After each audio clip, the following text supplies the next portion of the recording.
Bienvenue dans l'Africa Newsroom, votre émission de débat et d'analyse en cette semaine spéciale Cameroun. Le dossier du jour sera consacré à la modernisation de la filière café. Et au sommaire également de cette émission, toujours le Cameroun, puisque le pays est en fête. Ce mercredi, le Cameroun célèbre en effet la fête de l'unité nationale. Au Burundi, report des élections communales et législatives en troisième partie. Focus sur la tournée africaine du roi du Maroc, Mohamed VI, et sur les prévisions économiques de l'Ouganda, dont le taux de croissance pourrait atteindre les 5,8%. Ils sont avec nous autour de ce plateau pour en parler. Notre invité, Raymond Cheng, consultant en coopération décentralisée. Monsieur Cheng, bienvenue. Bonsoir. Et notre éditorialiste Malik Acher. Malik, merci d'être avec nous. Merci Mira, bonsoir à tout le monde. Et tout de suite, c'est l'info du jour.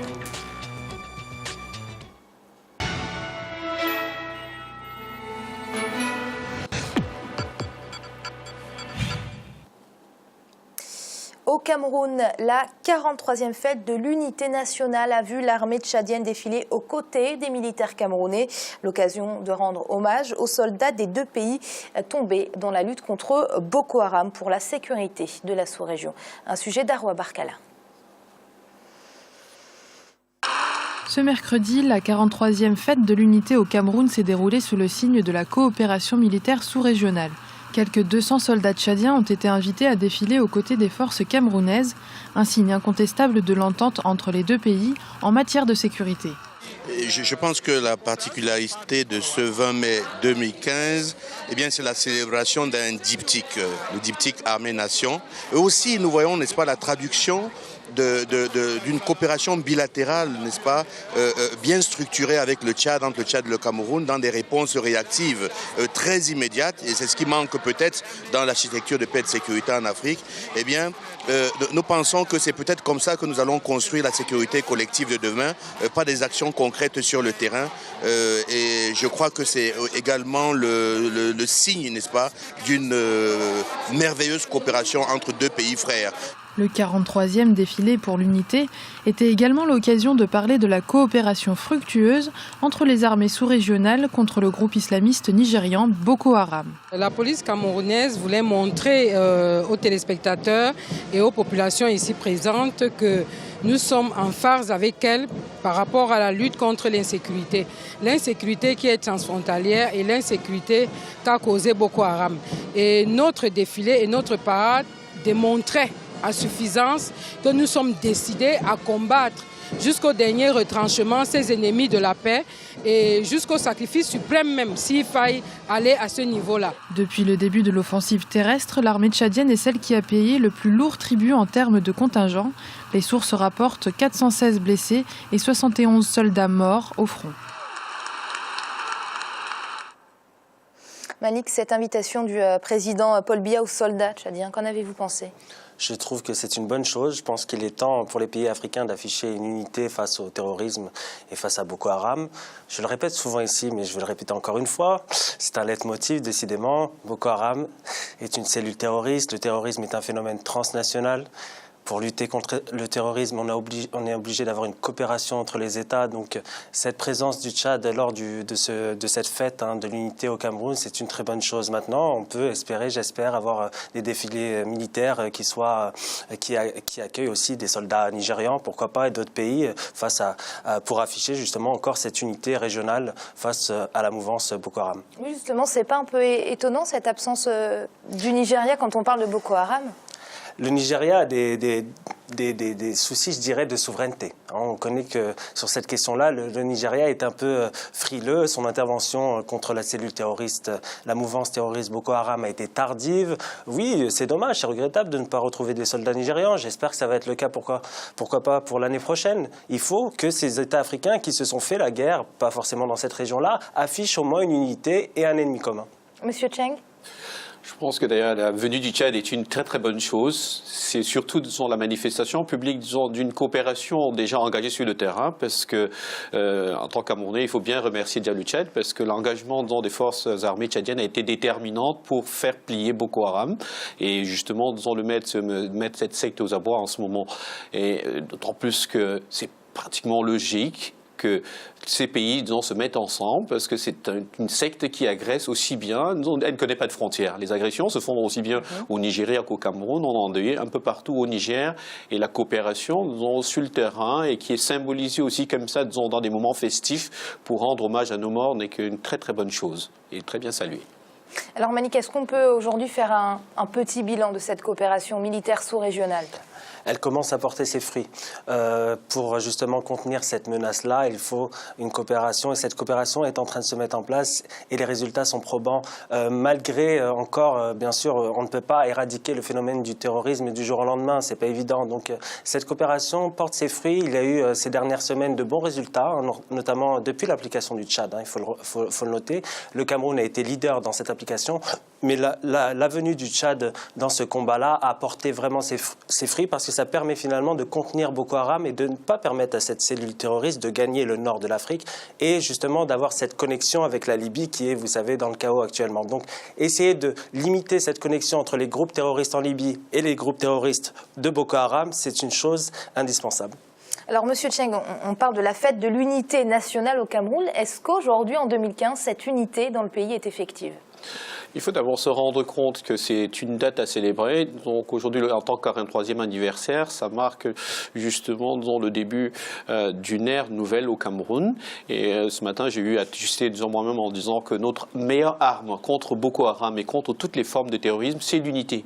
Donc, qui a été décidée en 1972. Nous sommes aujourd'hui à la 43e édition. Et sur le terrain, je pense que si nous n'étions pas unis, nous serons déjà très très loin, disons, dans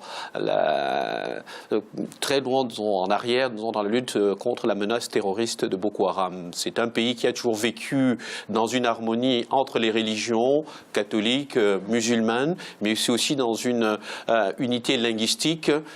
Justement, donc, quand on parle d'unité, c'est parce qu'avant, on avait deux gouvernements, un gouvernement anglophone et un gouvernement francophone. Et aujourd'hui, à l'université, on trouve aussi bien, disons, dans les mêmes salles de classe des francophones, des anglophones. Et sur le terrain, elle est réelle, et elle contribue. C'est pas, de toute façon, ce n'est pas une œuvre achevée. Il faut la continuer, il faut toujours la manifester, il faut la rappeler de façon à ce qu'on éloigne tout risque de division qui sème justement parce qu'un groupe comme Boko Haram prospère aussi dans l'idée que certains groupes de population sont marginalisés, notamment à cause de leur religion, ce qui est totalement faux.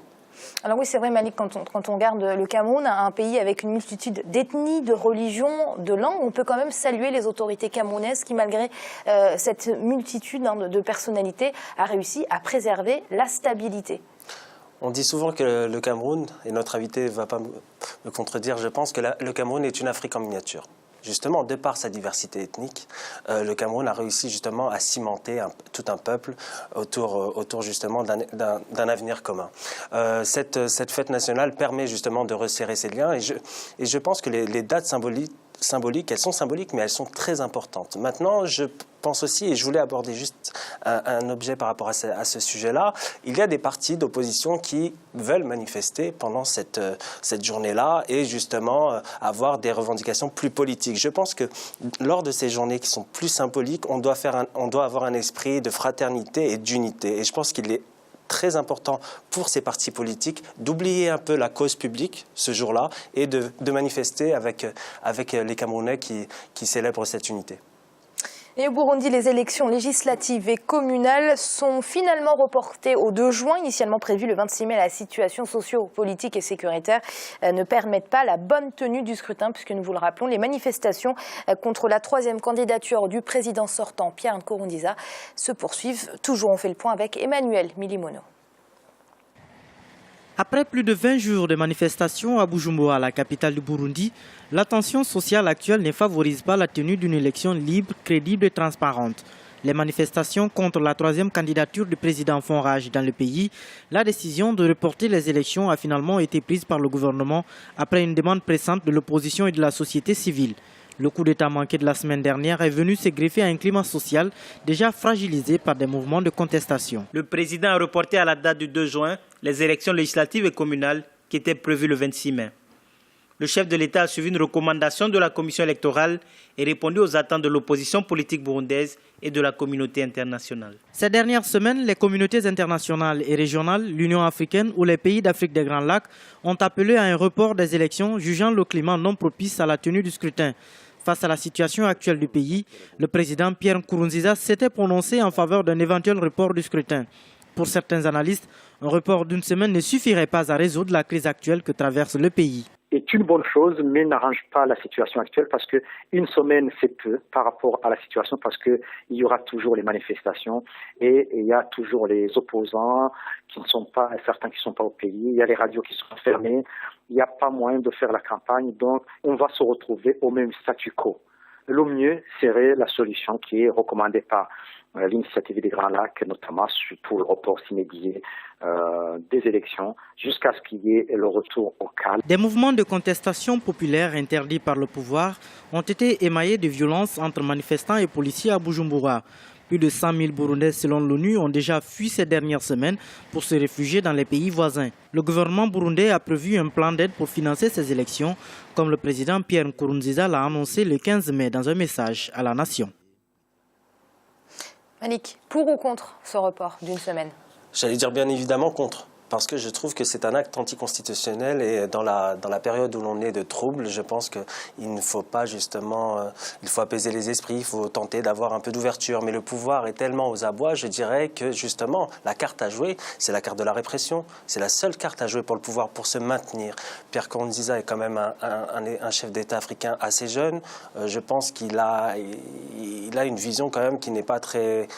une vision des choses qui n'est pas la bonne. Je pense que l'ouverture démocratique qui a été impulsée en 2003 après les accords d'Arusha, là, on est un peu dans la désillusion finalement. Il aurait pu sortir grandi et permettre au pays d'avoir une alternance, une véritable alternance démocratique après ce qu'il a vécu pendant une décennie. On sait que ce pays a souffert durement durant la décennie 90.